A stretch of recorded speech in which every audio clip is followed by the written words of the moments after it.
Buona tarde, Cules. ¿Cómo estás? Come, let's talk about what went wrong at Barcelona. मेरे Barcelona की situation के बारे में बात करने से पहले वीडियो को लाइक कर दो, कमेंट करो जो भी आपको लगता है, चैनल को सब्सक्राइब करना भी मत भूलना। वीडियो के एंड में मैं आपको दूंगा वर्ड ऑफ द डे और मेरे को इंस्टाग्राम पे भी फॉलो कर लो। मिड सीजन हो चुका है, क्रिसमस ब्रेक आ गई है, हमने 19 मैचेस टोटल खेल ली हैं, एग्जैक्टली हाफ हो चुकी है ला लीगा और हम 38 पॉइंट्स पे हैं। अगर हम यही कंपेयर करें जावी की बार्सिलोना से, लास्ट सीज़न उस टाइम पे हमारे पास थे 41 पॉइंट्स और उससे पहले वाले सीज़न जिस सीज़न हम ला लीगा जीते थे हमारे इस टाइम पे थे 50 पॉइंट्स। तो क्लियर कट है, जो शुरुआत में हमने ला लीगा और चैंपियंस लीग जितवा दी थी बार्सिलोना को, ऐसा कुछ नहीं हुआ। हमने रिसेंटली इतना ख़राब खेला है कि we have started doubting this new Barcelona. जहां हम बोल रहे थे बार्सिलोना इज़ बैक, वहाँ पे कहीं ना कहीं because of our La Liga form we have started doubting the team. जैसे कि मैंने अभी आपको बताया, हमारा रीसेंट फॉर्म बहुत ही ज़्यादा ख़राब रहा है। लास्ट 7 मैचेस में हमने सिर्फ एक ही विक्ट्री ली है, वो है मायोर्का के अगेंस्ट, जो हम 5-1 जीते थे।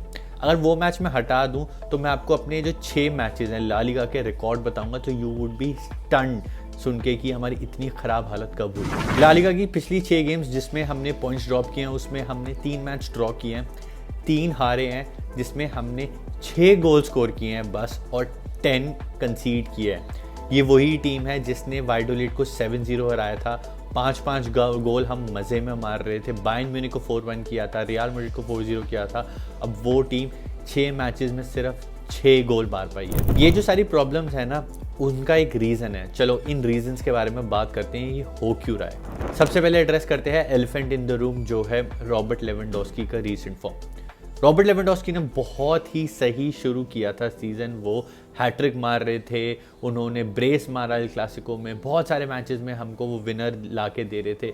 बट रीसेंट मैचेस में उनका फॉर्म इतना डिप हुआ है और कुछ मैचेस में, लेगानेस वाले मैच में और एथलेटिको मैड्रिड वाले मैच में स्पेसिफिकली, उन्होंने ओपन गोल मिस किया है। और ये गलती क्लब की ही है कि that we are relying on a 36 year old Robert Lewandowski, जो हमको लीड करे और हमको आगे गेम में ले जाए।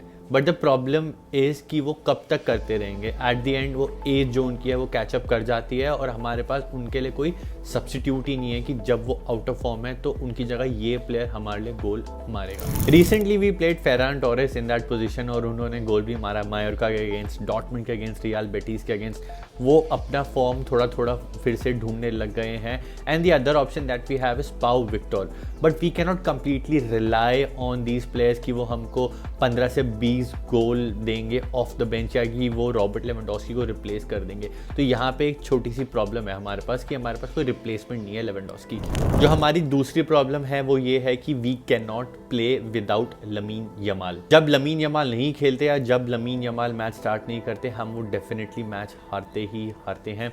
ये हमने ओसासुना वाली गेम में देखा, ये हमने रीसेंट गेम्स में देखा। जब लमीन यमाल अनअवेलेबल थे, हम स्ट्रगल करते हैं without Yamal because he is a playmaker. वो डिफेंस को स्ट्रेच करते हैं, 2-3 प्लेयर्स को टेक ऑन करते हैं, जिस चक्कर में स्पेसेस ओपन अप होती है रॉबर्ट लेवेंडोस्की के लिए, रफीनिया के लिए और दूसरे प्लेयर्स के लिए। तो देयर इज़ अ रीज़न कि जब लमीन यमाल नहीं खेलते हम अपनी 75% ऑफ मैचेस हारते हैं या फिर ड्रॉ करते हैं। उन मैचेस में हमने पॉइंट्स ड्रॉप किए हैं। सो लमीन यमाल एक जो 17 साल का बच्चा है, वो हम उन पर बहुत ही ज़्यादा रिलाई कर रहे हैं और यह एक छोटी सी नहीं बहुत बड़ी प्रॉब्लम है। इसी प्रॉब्लम्स के बारे में बात करते करते मैं एक और प्रॉब्लम के बारे में बात करता हूँ, जो है हमारी लेफ्ट बैक इशू। हम सबको पता है कि हमारा स्क्वाड बहुत ही ज़्यादा थिन है, हमारे पास ज़्यादा रिप्लेसमेंट नहीं है और जो रिप्लेसमेंट हैं वो यूजुअली हमारे एकेडमी प्लेयर्स हैं। तो वही हमारी पोजीशन है बाल्डे की, लेफ्ट बैक पोजीशन, जहाँ पे जब बाल्डे नहीं खेलते, क्योंकि बाल्डे कभी कभार इंजर हो जाते हैं, अनअवेलेबल होते हैं या उनको रेस्ट करना पड़ता है, उसका ऑप्शन हमारे पास है Gerard Martin. And we all know that Gerard Martin is not the best replacement for Balde. Gerard Martin बड़े ही I would say uncook player हैं, अनफिनिश्ड प्लेयर है, उनको बहुत अभी लेवल अपना ऊपर करना है बार्सिलोना में खेलने के लिए। और ये सारी चीज़ें हमने देखी हुई हैं ओसासुना वाली गेम में, सेल्टा वीगो वाली गेम में। ओसासुना वाली गेम में जहां हम 4-2 हारे थे, वहाँ पे वो बिल्कुल एक्सपोज हो गए थे on the left side.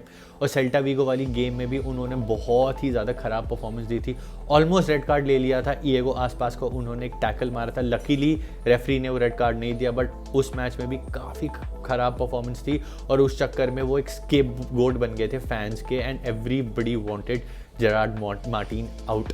Thin squad पे ऐड करते हुए हमारी एक और जो प्रॉब्लम है, जो सीजन में शुरुआत में हम सब ने बोला था ये प्रॉब्लम बनेगी और वो बन गई है, that is the left wing position. हमने कभी लेफ्ट विंग पे कोई प्लेयर साइन ही नहीं किया। We did sign Dani Olmo but we never sign anybody in that left wing position. क्यों? क्योंकि हम अपने 1:1 रेशियो में कभी कन्विंस ही नहीं कर पाए प्लेयर्स को कि आ जाएं। जहाँ पे मैं अभी बात कर रहा हूँ, मैं बात कर रहा हूँ निको विलियम्स की। वो इस चक्कर में आए ही नहीं, तो उस जो हमारी वो पोजीशन थी वहाँ हम रफीनिया को खिला रहे हैं जो इंटीरियर आ जाते हैं। और जो हमारे पास एक नेचुरल लेफ्ट विंग है वो है Ansu Fati. And truth to be told, the Ansu Fati experiment did not work. तो हमारे लिए बिल्कुल भी काम नहीं किए हैं। वो हार्डली कोई गेम स्टार्ट किए हैं और जहाँ जहाँ उनको थोड़ी बहुत अपॉर्चुनिटीज़ मिली हैं वो ज़्यादा स्पार्क नहीं दिखा पाए।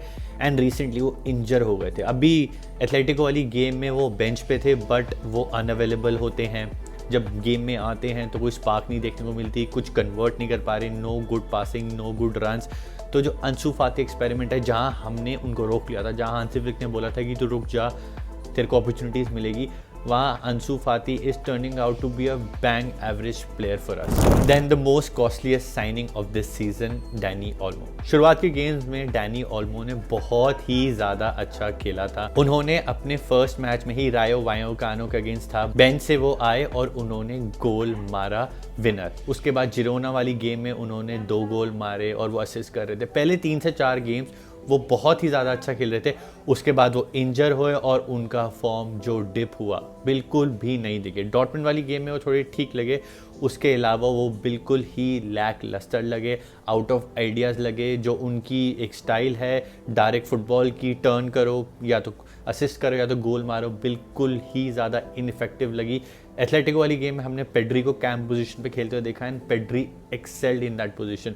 सो there is a high chance कि पेड्री वो पोजीशन खेले और डबल पिवट में अब हम गावी और कसाडो को देखें। ये जो क्रिसमस ब्रेक है हमारे लिए एकदम ब्लेसिंग की तरह आई है, बिकॉज हमारा जो रीसेंट फॉर्म नवंबर और दिसंबर में चला था, उस फॉर्म पे अगर हम उस मोमेंटम पे आगे बढ़ते रहते तो हम और मैचेस हारते, एटलीस्ट इन माय ओपिनियन। तो क्रिसमस गेम परफेक्ट था। अब हम री ग्रुप कर सकते हैं जहाँ हम गलत जा रहे हैं। हांसी फ्लिक और जो पूरी हमारे टेक्निकल स्टाफ है, they would come together and see कि यहाँ हम गलतियाँ कर रहे हैं, एंड होपफुली जनवरी से we can be back on track. As fans हम क्या कर सकते हैं? एज फैंस मैं सबको यही रिक्वेस्ट करूंगा कि ज़्यादा ओवर रिएक्ट नहीं करें। सीज़न अभी ख़त्म नहीं हुआ है, सिचुएशन इतनी ख़राब नहीं है। We have seen worst days under Xavi. अगर मैं वर्स्ट केस सिनेरियो लेके चलूँ तो हम 5 पॉइंट बिहाइंड होंगे रियल मैड्रिड, इवन दो हमारे पास एक 6 पॉइंट की लीड थी। बट अभी हम वर्स्ट केस सिनेरियो ले अगर हम सारे मैचेस इक्वल हो जाए, 19 गेम्स हो जाए सबकी, तो हम 5 पॉइंट बिहाइंड होंगे real Madrid and Atletico Madrid. तो उस हिसाब से हम इतने भी ख़राब नहीं है और चैंपियंस लीग में हम सेकंड हैं।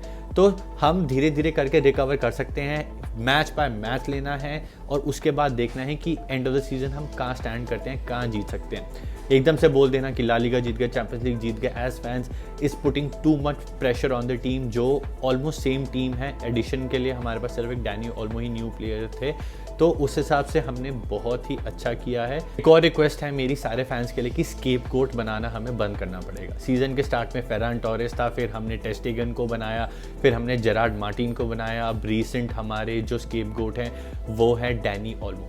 स्केपगोट बनाना बंद करो। प्लेयर्स हैं वो कभी कभार अच्छा खेलेंगे, कभी कभार अच्छा नहीं खेलेंगे। कुछ प्लेयर्स इंपॉर्टेंट मैच में स्टेप अप करेंगे, कुछ प्लेयर्स छोटे मैच में स्टेप अप करेंगे। एट दी एंड हमारे प्लेयर्स हैं, we have to support them, चाहे वो अच्छा खेलें चाहे वो ख़राब खेलें। हमारे रीसेंट ला लीगा फॉर्म के बारे में बात करते हैं। मैंने एक ऑलरेडी वीडियो बनाई हुई है, जाके चेकआउट करो। वीडियो अच्छी लगी तो लाइक करना, कमेंट करो। बारसा की सिचुएशन के बारे में वर्ड ऑफ द डे मैं आपको दे देता हूँ, क्योंकि क्रिसमस आ गया है तो क्रिसमस को स्पेनिश में बोलते हैं, मेरी क्रिसमस को स्पेनिश में बोलते हैं फेलिस नाविदाद। See you in the next video. विस्का बारसा y Vizca Catalunya।